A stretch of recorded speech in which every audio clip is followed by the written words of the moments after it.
Walizer Jr. writes, "Hey guys, my question is regarding the comic book movie craze that is in full force these days.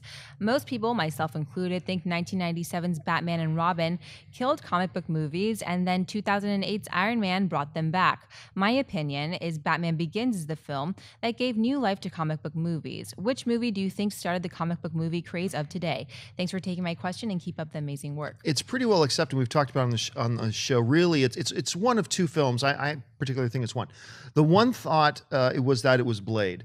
Blade was kind of the first out of the gate after that Batman and Robin stuff, and it was a really cool movie. Everybody liked it. Great action, rated R, I believe, and all that kind of stuff. Now, the argument against that, of course, is that a lot of people didn't even identify Blade as a comic book movie because so few people realized it was a comic book movie. It was a very different type of a film. The other film that I prescribe to as being the one that really introduced the resurgence of comic book films and made studios realize, comic book movies can really work again, was the original X-Men. I mean, that was the movie that made you listen to a lot of producers interviewed today that work in the comic book, whether it's with DC or Marvel, to say it's when we saw X-Men for the first time. It was the first time we saw Wolverine go into that bar and he's about to kill some guys, and you realize, wow, you can do a comic book movie and still make it violent and make it all that kind of stuff, and it can work. That was the movie to me that really did it. But I think generally speaking, it's safe to say it was either Blade or it was the original X-Men. Schnepp, what did you think? You know, I might go two films past that and say X2 and Spider-Man. Yeah, I loved X2. Because X2 and Spider-Man came out roughly around the same time, 2001, I believe. I think X2 came out 2002, 2003. Okay. 2003. 2003, really? Yeah, It was I a think so. couple years, that many Yeah. years old. Well, yeah. I mean, it's hard to really say what like got all the gears rolling. But like Blade was a hit, but it was an anomaly. But it, you know, because like you said, a lot of people didn't even consider that a Marvel film. They were like, I like that horror movie called Blade. I know. Did you know it was a comic? What? You know, it was like no one knew or cared. X-Men was a risk. Everyone was afraid of that film. They thought that film was going to be a gigantic bomb, and it was a big hit. But once again, I don't know if I would say that actually was everyone got all superhero crazy yet. I think it was like a few. It's hard to say, but I would gauge it between X-Men, X2, and Batman Begins. I wouldn't say it's any one of those films was like after Batman Begins, everyone was like, because Batman Begins was a hit, but it wasn't a massive hit. It was like just like, okay, we got Batman back.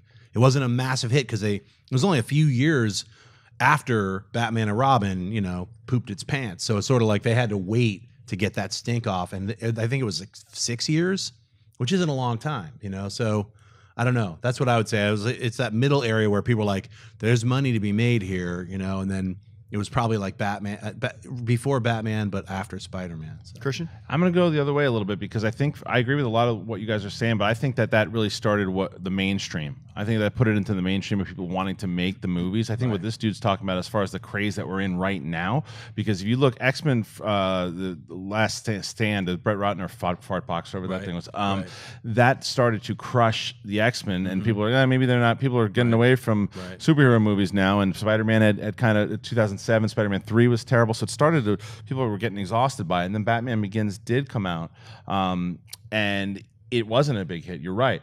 It was when the Dark Knight hit and then Iron Man came out like right around the same time that people, it was almost like there's Marvel, there's DC, Nolan's got this thing. What's this Marvel? Oh, Marvel's kind of coming up out of nowhere. And then I would give it between Dark Knight and Iron Man because they were the two kind of almost competing. I remember when people were saying, Iron Man's better than the Dark Knight. And then the Incredible Hulk came out and then Marvel really started to kind of go up that way. And now people started to accept it even more. Everything you guys said as far as those movies to where people were, you can make cool superhero movies, because when Donner made the original Superman, nobody wanted to touch superhero movies. I thought it was insane. Yeah. And then Batman in '89 came out, and you're like, okay, now these happen. It's like, it's chance. It happens every once in a while. And then the craze you guys are talking about, then it's starting to dip a bit. And I don't know if we're going to dip again soon. It might happen eventually, like the dinosaurs got wiped out. You bring that up, but you make me think, I think, even closer to what his question is I think Avengers is when everyone, like, they had Iron Man, they had Iron Man 2. Yeah. People were used to trilogies. They're like, look, all right, it's going to die down. But then when they made Captain America, and then they had made Thor, and they put all these characters into another film, and it made $1 billion. That's when everybody was like, get those Shared heroes. universe style, Everyone buying characters, everyone laying out our 6 or 7 year plan. It was after Avengers, about 6 months after Avengers. I remember because I was on the show and we all of a sudden were announcing, oh, this film's this film's going up, this film's going up. They're announcing all these plans. They're announcing 2 years down the line. They're announcing 5 years. Now we're like booked till 2020 right now. Yeah, like well, you know, he 6 said, years. and something he just said too, like also from as long as we've been doing this as well too, is there was a shift in the movie news as well too. Yes. Because when they were doing Captain America and Iron Man, they were part stories, but now as we see, they really dominate the stories in news everywhere, on whether it be on our show, on different sites. Those are the news, the stories. When someone gets cast in a comic movie, that's a big story. And I think you're right. I think it was right after studios realized what the Avengers could do or did do, and now the possibilities for shared universes and all that stuff.